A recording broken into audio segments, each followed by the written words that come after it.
So here I have some fresh picked kale. You could even see the root on there still. So I went over to the Barron's farm, and this was already picked, and I decided that I was going to make you guys some warm kale salad.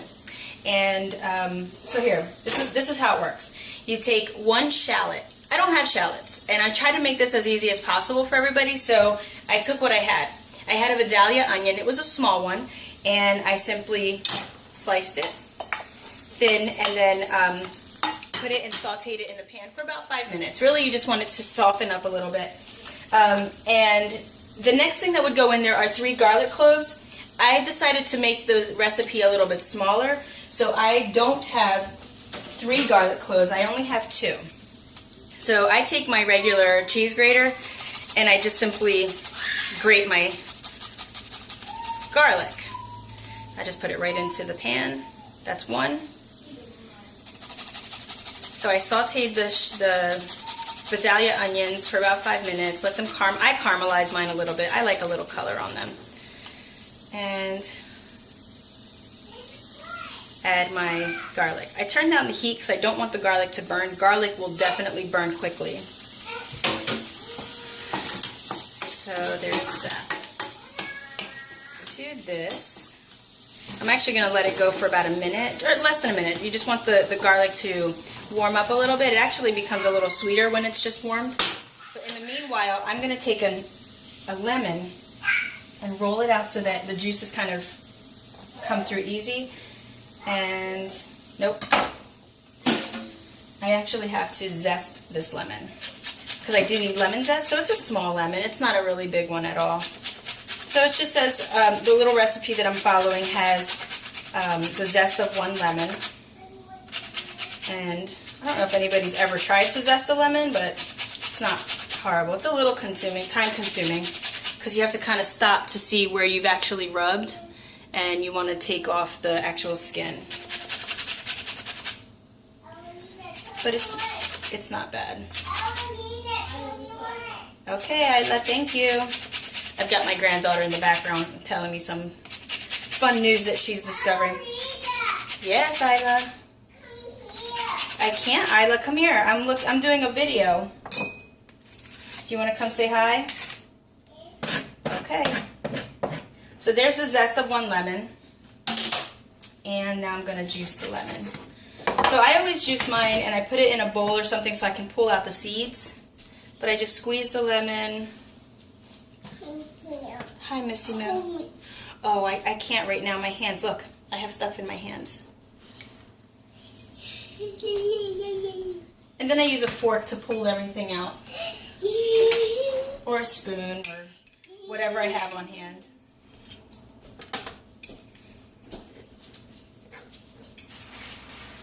So now my garlic should be nice and soft and sweet.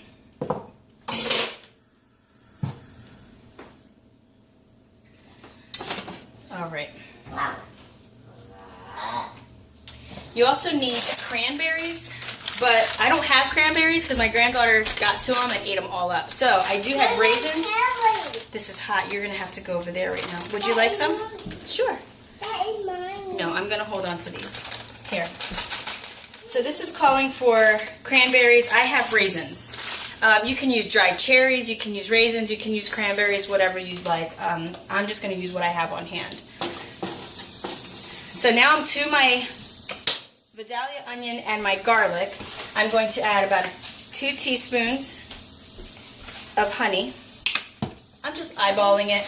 It's not a baking recipe, so it doesn't really have to be something that you have to be so careful with as far as ingredients. I do have to get my vinegar.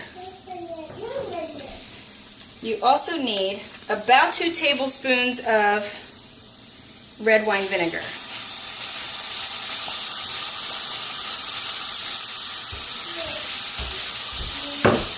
So I'll stir that up a little bit. Okay. Hold on. Whew, that's strong. I'm going to go ahead and add my raisins right to that. The raisins will sweeten the dressing a little bit, and it will plump the heat will plump them up just a bit too.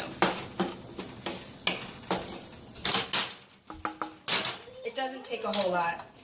I'm going to add my zest to this along with my lemon juice. It's asking for some salt. I personally am not going to add salt to it. I don't really need it in when I'm making my salads. I'm okay with whatever is in the actual ingredients already. And I do have a small bunch of kale already cut up and thinly sliced. So again, if you take your greens and you put it in your hand and it fits like a baseball, it's about a cup. So I have about a cup of kale.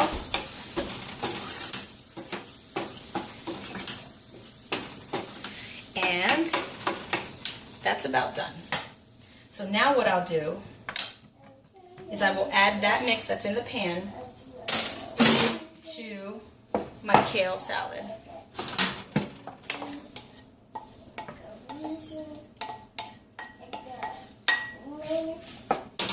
So I guess there was about half a cup of raisins. And so basically they say on the recipe that I'm following says to massage the kale, and it's really just so that you can coat all the leaves, and the heat of your dressing will actually soften them just a little bit. I am going to add, I'm not going to add a whole tablespoon, but I will add a little bit of olive oil, just a little drizzle, not a whole lot, just so that it covers and coats every leaf. I don't know if you can see that. Yes, olive oil. And now, as if the cranberries or the raisins weren't already the pretty factor, you get to add slivered almonds or sliced almonds. I don't want that many almonds. You can, if you're making a bigger salad, you add more almonds, but I just did a pinch of almonds, probably about a tablespoon. And then the other option is you can crumble cheese onto your salad. So what I've chosen is goat cheese. And I really like goat cheese in everything, on anything.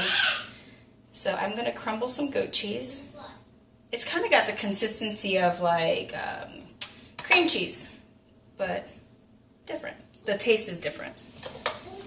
And that's it. That is our warm kale salad. So now I get to enjoy this warm kale salad. If you do decide to try this kale salad, go for it. Let me know how it worked out for you. If you have any suggestions on what you want to see as far as a recipe or something tried, let me know. Send me something. I'll do it based on the recipe that you send. And beets, I think, are coming next. I know that I have one beet, but I am going to make a beet hummus. So look forward to that. And again, reply. Let us know how you're doing with these recipes.